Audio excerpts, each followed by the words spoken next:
अस्सलाम वालेकुम। कैसे हैं आप सब? मुझे उम्मीद है आप सब लोग बहुत खैरियत से होंगे। रमज़ान स्पेशल में मैं आपके लिए लेके आई हूँ बहुत ही स्पेशल चटनियाँ, क्योंकि चटनियों के बिना इफ्तारी अधूरी रह जाती है। क्योंकि हमारी इफ्तारी में चाट पकौड़ी और न जाने क्या क्या बहुत कुछ होता है, जिसमें चटनियों की एक बहुत ख़ास अहमियत होती है। तो हम टाइम वेस्ट किए बिना अपने रमज़ान स्टार्ट होने से पहले ही अपनी इन चटनियों को पहले ही प्रिपेयर करके रख लेते हैं, ताकि उस वक्त हमारी इबादत में टाइम वेस्ट ना हो हमारी ये चटनियाँ बनाने में। तो चलिए बनाना शुरू करते हैं। होंगे आज रमज़ान स्पेशल रेसिपीज़ में मैं लेके आई हूँ हरे धनिए की बहुत ज़बरदस्त सी हरी चटनी। रमज़ानों में चटनियों की कुछ ख़ास जगह होती है, क्योंकि जब हम इफ्तार करते हैं बहुत सारे स्नैक्स हमारे पास होते हैं, लेकिन अगर चटनी मज़ेदार ना हो तो मज़ा कम रह जाता। इस चटनी से हम एक तीर से तीन शिकार कर सकते हैं। तो चलिए बनाना शुरू करते हैं और देखते हैं कि एक चटनी से हम तीन चटनियाँ कैसे बना सकते हैं। इसके लिए मैंने सबसे पहले यहाँ पर ले रखा है बढ़िया सा हरा धनिया, और काफ़ी ज़्यादा सा हरा धनिया मैंने लिया है। इसे मैंने अच्छे से धो लिया है, साफ कर लिया है। इसमें मैंने इस तरह की स्टेम्स भी ली हैं, तो आप इनको निकाल के अलग नहीं कीजिएगा, इसमें बहुत अच्छा फ्लेवर होता है। साथ ही मैंने यहाँ पर ले रखा है पुदीना। तो पुदीना मैंने यहाँ पे सूखा हुआ लिया है, जिसे मैंने घर में सुखा के इसको स्टोर कर रखा है। इन केस अगर आपको पुदीना नहीं मिल पाता है तो आप इस तरह से स्टोर किए हुए पुदीने को भी यूज कर सकते हैं। तो मैंने यहाँ पर ले रखा है 1 टेबल स्पून। साथ ही में मैंने यहाँ पे ले रखा है एक छोटा टुकड़ा अदरक का और 3 लहसुन की कलियां ली हैं। इनसे भी इनका फ्लेवर बहुत अच्छा निकल के आता है। यहाँ पे मैंने ले रखा है 5 से 7 हरी मिर्चें। तो आप अपने टेस्ट के हिसाब से कम या ज़्यादा कर सकती हैं। और साथ में मैंने लिया है यहाँ पे चाट मसाला। तो चाट मसाला यहाँ पे मैंने 1 टेबल स्पून ले रखा है, इससे भी बहुत अच्छा फ्लेवर बनता है। नींबू का रस मैंने यहाँ पे ले रखा है। 2 नींबू के रस मैंने यहाँ पे निकाले हैं। नींबू के रस से हमारे धनिए का कलर चेंज नहीं होता, ये हरा भरा बना रहता है, कलर इसका बदलता नहीं है। साथ ही में मैंने यहाँ पर ले रखा है आधा चम्मच सादा नमक, आधा चम्मच काला नमक, और आधा ही मैंने चम्मच लिया है यहाँ पे जीरा, साबुत जीरा। भुने चने मैंने ले रखे हैं यहाँ पे। इनके ये छिलका, इसका जो स्किन है ये भी हम रिमूव कर देंगे, ये आपको दिखाने के लिए मैंने यहाँ पे रखे हुए हैं। तो इसमें से हमने इसकी ये स्किन हटा देनी है, और हमें ये सिर्फ चना लेना है। और ये मैंने लिया है 1 टेबल स्पून। इससे चटनी बहुत ही स्मूथ, बहुत ही एकदम बहुत ही अच्छी चिकनी चटनी बनके हमारी तैयार होती है। तो इसे भी आप स्किप ना करें। अगर आपके पास चने नहीं हैं तो आप इसकी जगह पे बूंदी जो रायते में डाली जाती है वो भी डाल सकते हैं, या फिर मूंगफली भी आप डाल सकते हैं। तो आपके पास जो चीज़ अवेलेबल हो आप इसमें डाल सकते हैं। या फिर आप अगर कुछ भी नहीं है तो भुजिया, जो आलू की भुजिया होती है, सेम भुजिया, वो भी हम इसमें डाल सकते हैं। तो चलिए अब हम आगे बनाना शुरू करते हैं। तो अब हम 1 बाय 1 सभी चीज़ें अपने मिक्सर जार में डालते हैं। तो सबसे पहले मैं यहाँ डाल रही हूँ अदरक और लहसुन। अदरक को मैंने यहाँ पर थोड़ा छोटे टुकड़ों में कट कर लिया है। अब मैं डाल रही हूँ यहाँ पे भुने चने, रोस्टेड चने मेरे हैं ये। नमक और जीरे, सॉरी, दोनों नमक और जीरा, लेमन जूस,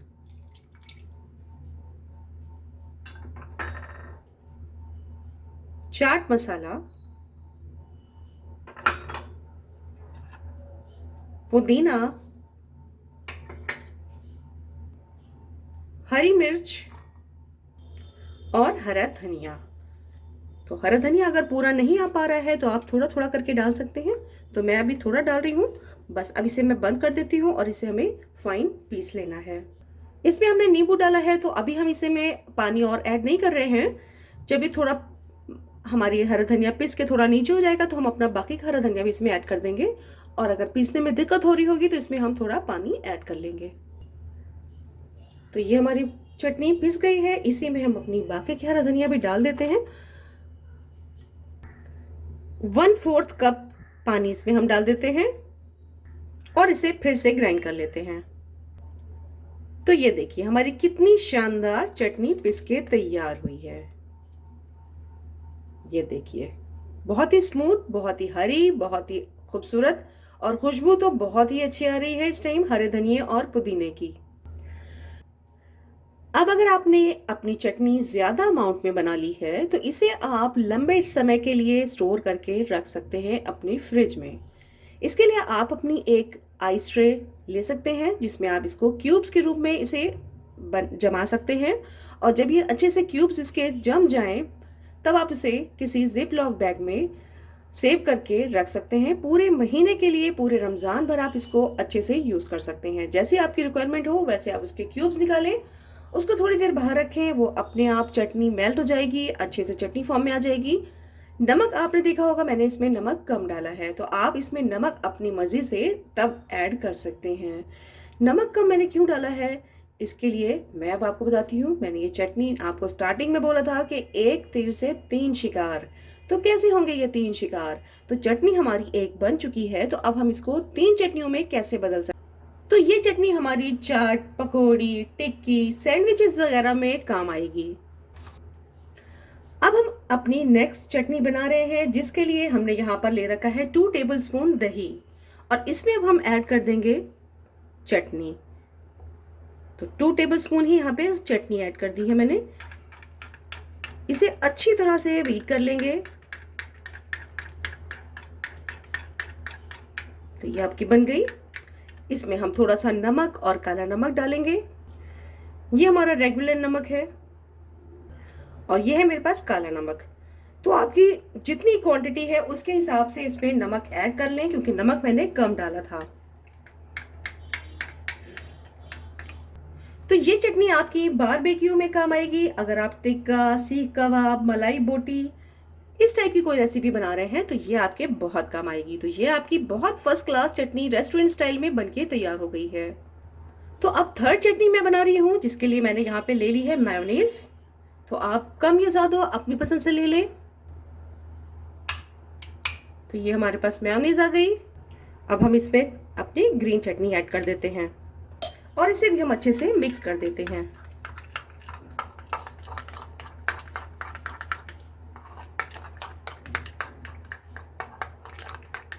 इसमें भी अब हम नमक ऐड करते हैं, क्योंकि नमक हमारा इसमें कम है, और वैसे मेयोनीज में भी नमक है तो नमक बहुत ही कम डालना है। तो बस 1 पिंच मैं ले रही हूँ व्हाइट नमक, और 1 पिंच मैं ले रही हूँ यहाँ पे ब्लैक सॉल्ट। तो इन्हें भी हम बहुत अच्छे से मिक्स कर लेते हैं।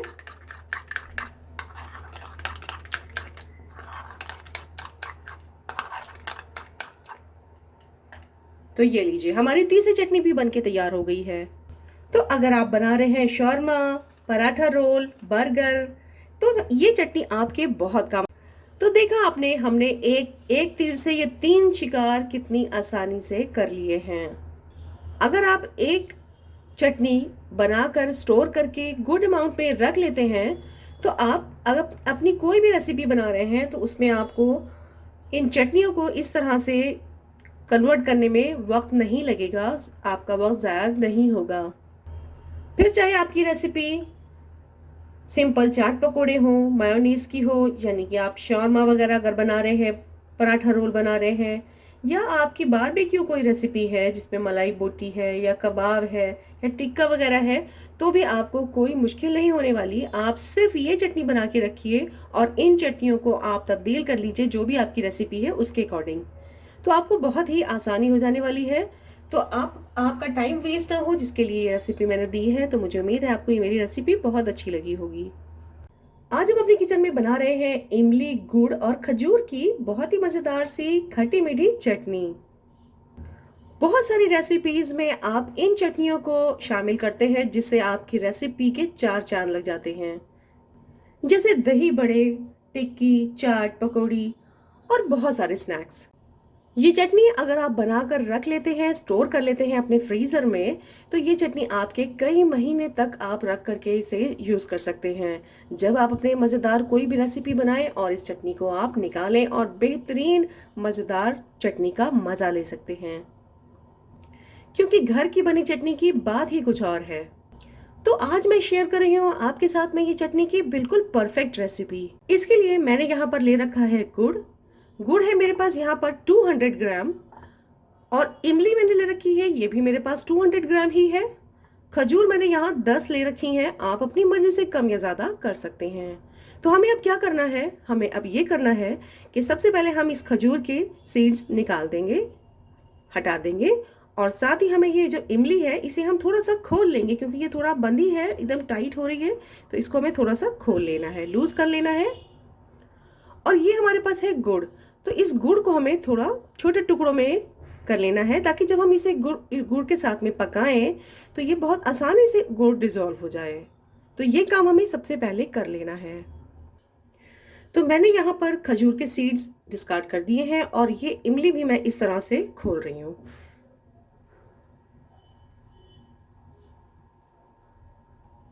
और मैंने यहाँ पर गुड़ को भी इस तरह से टुकड़ों में कट कर लिया है।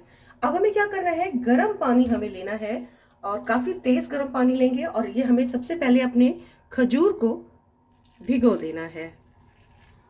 आधे घंटे के लिए इसे हम छोड़ देते हैं, और साथ ही हम यहाँ पर अपनी इमली को भी भिगो दे रहे हैं, इतनी कि ये डूब जाए।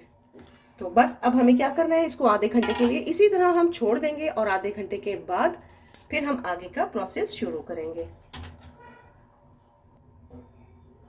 तो यहाँ थोड़ा गर्म पानी मैं गुड़ में भी डाल रही हूँ, ताकि ये भी अच्छे से सॉफ्ट हो जाए, तो चटनी बनने में ज़्यादा वक्त ना लगे। तो इसे भी हम कवर करके रख देते हैं आधे घंटे के लिए। तो चलिए अब हम चेक कर लेते हैं। तो यहाँ हम देखते हैं कि हमारा गुड़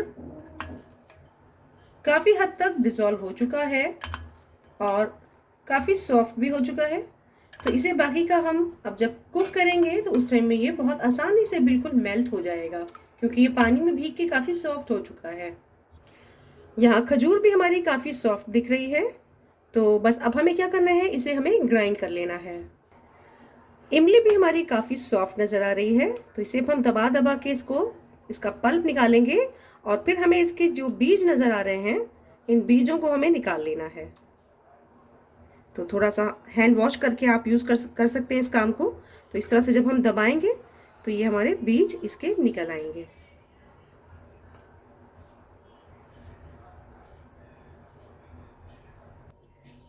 हमने सभी बीज डिस्कार्ड कर दिए हैं, और हमारा ये पल्प इस तरह से निकल आया है। अब हमें क्या करना है, इसे मिक्सर ग्राइंडर में डालकर इसे बारीक पीस लेना है, खूब अच्छा फाइन, और फिर इसे हम छान लेंगे। और इसी तरह से हमें अपने खजूर भी मिक्सर ग्राइंडर में डाल के अच्छे से फाइन पीस लेना है। हम एक बाउल रखेंगे और स्ट्रेनर में अपने खजूर को इस तरह से छान लेंगे।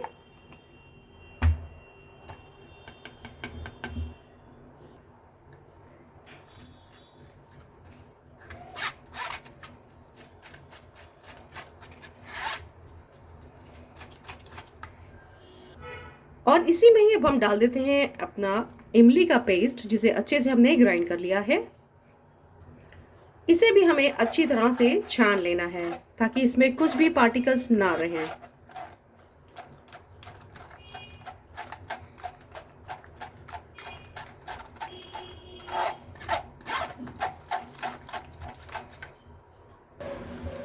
तो ये देखिए हमारे पास बिल्कुल अब ये सूखा सूखा सा एकदम निकल गया है, बाकी सारा इसमें से निकल चुका है।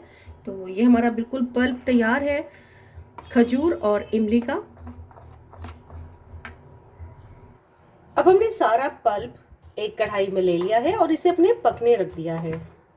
इसे बॉयल आने देंगे, और इसी में ही हम डाल देते हैं अपना गुड़ और गुड़ का पानी। ये सब हमने इसमें डाल दिया है, इसे हम अच्छे से पकने देते हैं। टोटल 4 कप पानी में मैंने ये गुड़ और अपना इमली खजूर सब चीज़ें मैंने लगभग 4 कप पानी में मैंने भिगोई थी। तो अभी इसकी कंसिस्टेंसी मुझे गाढ़ी लग रही है, इसमें हमें थोड़ा पानी और ऐड करना पड़ेगा, क्योंकि ये पकने के बाद भी गाढ़ी होगी, और जब ये ठंडी हो जाएगी तब ये इसका थोड़ा सा टेक्सचर इसका और गाढ़ेपन पे जाएगा। तो मैं यहाँ गुड़ वाले बर्तन में ही पानी और लेके 1 कप पानी इसमें और ऐड कर रही हूँ।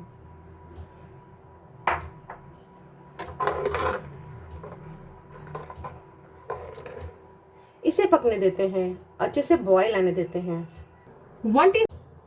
हाफ टी स्पून इसमें हम डाल रहे हैं जिंजर पाउडर, या फिर आप इसे सौंठ भी कह सकते हैं। 1 टीस्पून मैं डाल रही हूँ इसमें भुना हुआ जीरा का पाउडर, आधा छोटा चम्मच काला नमक और आधा छोटा चम्मच व्हाइट नमक यानी रेगुलर नमक। मिक्स कर देते हैं सभी चीजें और इसे अभी हमें पकने देना है।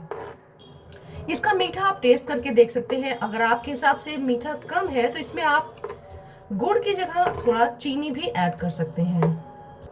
और बाकी मसाले जो हमने डाले हैं इसमें मिर्च और नमक, वो भी आप टेस्ट करके देख सकते हैं, आपके हिसाब से परफेक्ट है।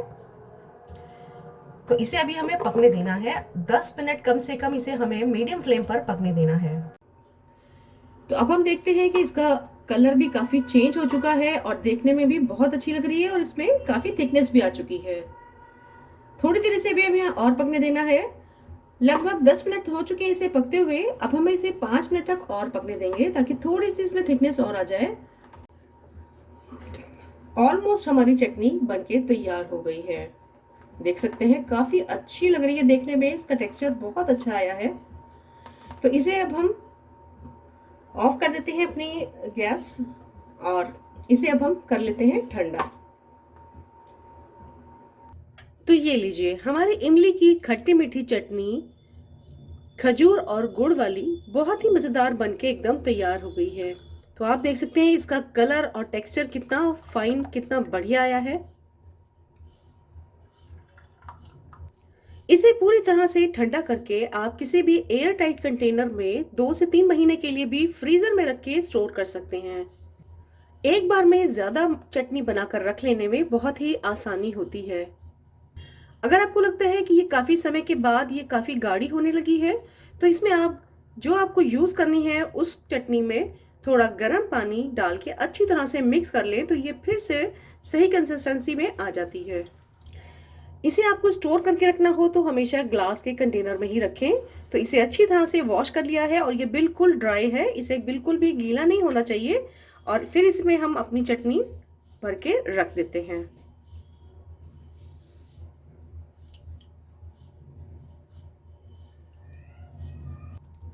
तो हमने इसमें अच्छे से फिल कर दिया है। इसे अब हम एयर टाइट कर देंगे और इसको बिल्कुल टाइट करके इसको फ्रीजर में रख देंगे।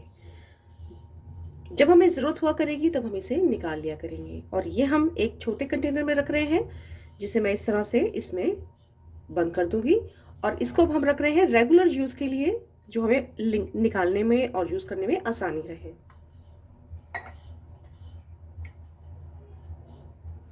तो इसमें भी मैं रोज़ के लिए डाल के रख रही हूँ।